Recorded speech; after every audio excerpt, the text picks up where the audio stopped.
Halo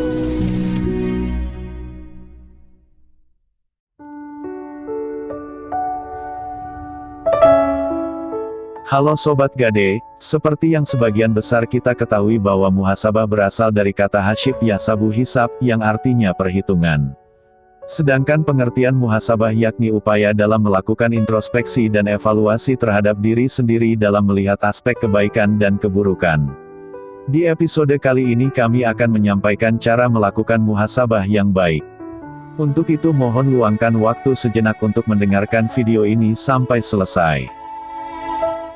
Dalam Islam, muhasabah ini bertujuan untuk memperbaiki hubungan kepada Allah, habluminallah, hubungan kepada sesama manusia, habluminanas, serta hubungan dengan diri sendiri, habluminanafsi.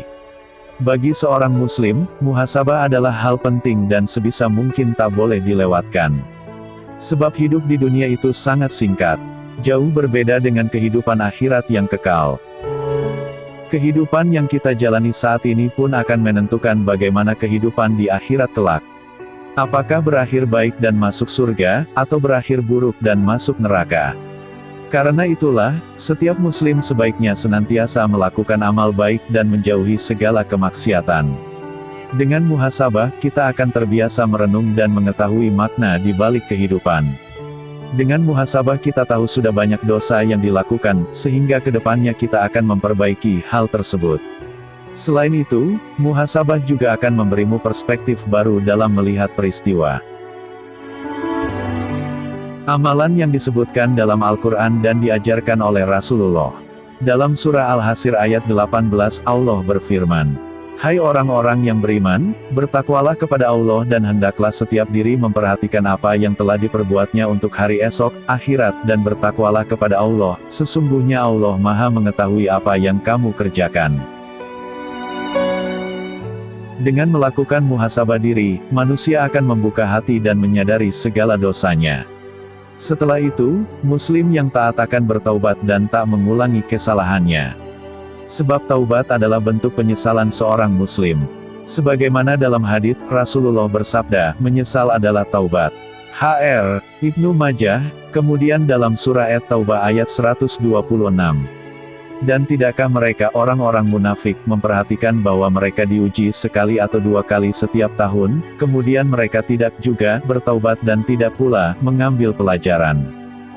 Umar bin Khattab pernah mengatakan, hisaplah diri kalian sebelum kalian dihisap, itu akan memudahkan hisap kalian kelak.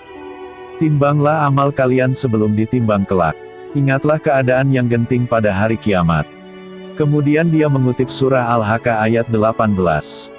Pada hari itu kamu dihadapkan kepada Rabb-mu, tiada sesuatu pun dari keadaanmu yang tersembunyi bagi Allah. Apa yang dikatakan Umar bin Khattab juga sesuai dengan sabda Nabi dalam hadits yang diriwayatkan Syaddad bin Aus, bahwa Nabi Muhammad SAW bersabda, "Orang yang cerdas, sukses adalah orang yang menghisap mengevaluasi dirinya sendiri, serta beramal untuk kehidupan sesudah kematiannya. Sedangkan orang yang lemah adalah orang yang mengikuti hawa nafsunya serta berangan-angan terhadap Allah Subhanahu wa Ta'ala." Ada banyak cara melakukan muhasabah diri, misalkan saja sebagai berikut. Pertama, mengevaluasi soal niat, amalan, dan dosa-dosa.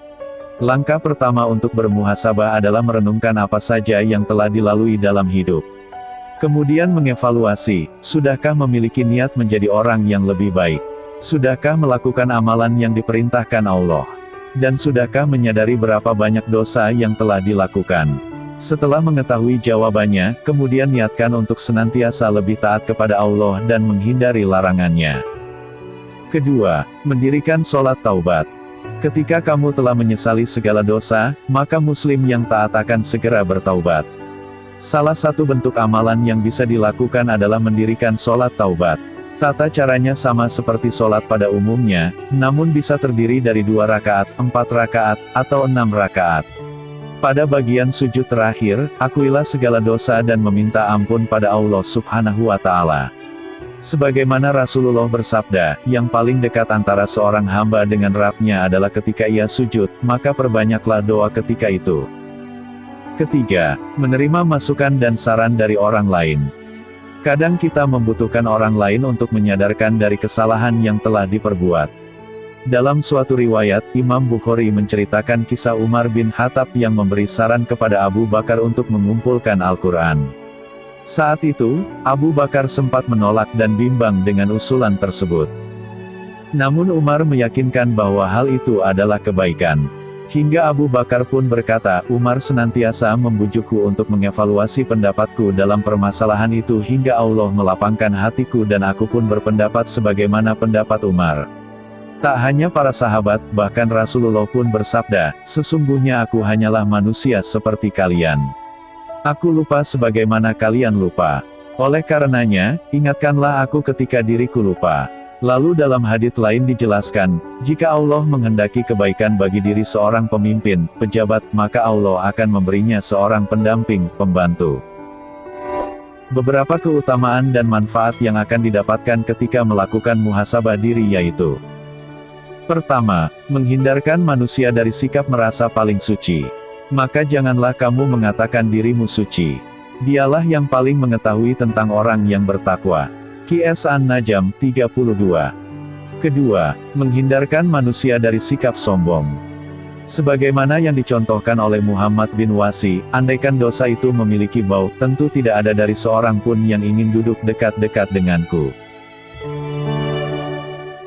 Ketiga, menyadarkan untuk memanfaatkan waktu dengan baik. Ibnu Asakir pernah menceritakan tentang Al-Faqih Salim bin Ayub Ar-Razi bahwa ia terbiasa mengoreksi dirinya dalam setiap nafasnya. Ia tidak pernah membiarkan waktu tanpa faedah. Kalau kita menemuinya pasti waktu Salim Ar-Razi diisi dengan menyalin, belajar atau membaca. Keempat, menenangkan hati dan mendapatkan petunjuk. Imam Al-Baidawi dalam tafsirnya bahwa seseorang bisa terus berada dalam petunjuk jika rajin mengoreksi amalan-amalan yang telah ia lakukan. Tafsir Al-Baidawi. Orang yang berprestasi adalah tanda orang yang pandai bersyukur. Oleh karena itu orang yang berprestasi pada akhirnya adalah orang yang memperoleh nikmat lebih. Apalagi kalau kita juga ingat kata-kata mutiara yang artinya, barang siapa yang harinya sekarang lebih baik daripada kemarin maka dia termasuk orang yang beruntung. Barang siapa yang harinya sama dengan kemarin maka dia adalah orang yang merugi. Barang siapa yang harinya sekarang lebih jelek daripada harinya kemarin maka dia terlaknat. Orang yang beruntung adalah orang yang memperoleh nikmat lebih. Dan sebenarnya disinilah kita semakin memahami bahwa barang siapa yang bersyukur maka sesungguhnya ia bersyukur untuk dirinya sendiri. Nah Sobat Gade, setiap orang perlu memiliki rasa muhasabah diri dalam dirinya. Sehingga mereka mengerti bahwa setiap individu manusia akan membuka hati dan menyadari akan segala dosanya. Selain itu, muhasabah diri akan mendorong seseorang untuk menghasilkan kebaikan, kemanfaatan dan termotivasi untuk terus berprestasi, karena terus berupaya belajar dari masa lalu untuk kelebihbaikan di masa depan. Semoga bermanfaat, dan sampai jumpa di episode yang akan datang. Jangan lupa klik tombol subscribe, like, komen dan share kepada rekan, sahabat dan keluarga. Terima kasih.